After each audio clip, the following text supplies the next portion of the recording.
సత్యం అయితే బాలుతో ఇలా అంటూ ఉంటాడు, అసలు నువ్వు ఆ శివగాడిని ఎందుకు కొట్టావో ఏంటో, నువ్వు అలా కొట్టినందుకు వాళ్ళు చాలా బాధపడుతున్నారు, వాళ్ళు దగ్గరికి వెళ్ళేసరికి వాళ్ళు ఎన్నెన్ని మాటలు అన్నారో తెలుసా అని చెప్పి సత్యం బాలుతో అంటాడు. ఇంతలో అటుగా మీనా వస్తుంది. మీనా వచ్చి ఆ మాటలను వింటూ ఉంటుంది.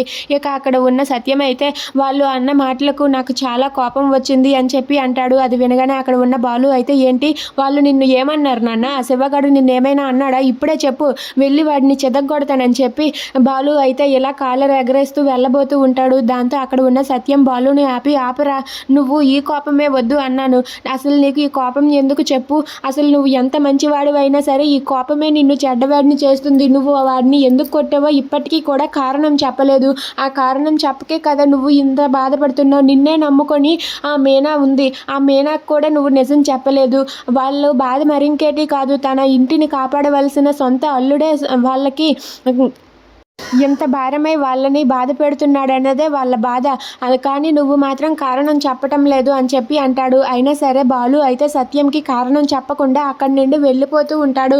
అది చూసి మీనా సత్యం దగ్గరకు వచ్చి ఇలా అంటూ ఉంటుంది, ఆయన మా తమ్ముడిని కొట్టాడంటే నాకు ఏమీ కోపంగా లేదు మావయ్య, ఆయన ఏది కారణం లేకుండా చేయరు, ఏదో కారణం ఉండే ఉంటుంది, ఆ కారణం ఏంటో తెలుసుకోవాలి, అది తెలుసుకున్నాకే నేను ఏదైనా నిర్ణయం తీసుకుంటాను మావయ్య, అంతవరకు ఆయన మీద నాకు ఎలాంటి కోపం లేదు అని చెప్పి మీనా అంటుంది.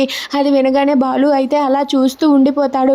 ఇక సత్యం అయితే, నీలాంటి మంచిదాన్ని నేను ఎక్కడా చూడలేదమ్మా, నువ్వు ఎంత కొట్టినా సరే ఏమన్నా సరే నువ్వు ఇంకా వాడిని అర్థం చేసుకుంటున్నావు, అది చాలు అని చెప్పి సత్యం అంటూ ఉంటాడు. దాంతో మీనా అయితే ఆ కారణం తెలుసుకుంటాను మావయ్య అని చెప్పి అంటూ ఉంటుంది. If you like this video please subscribe our channel.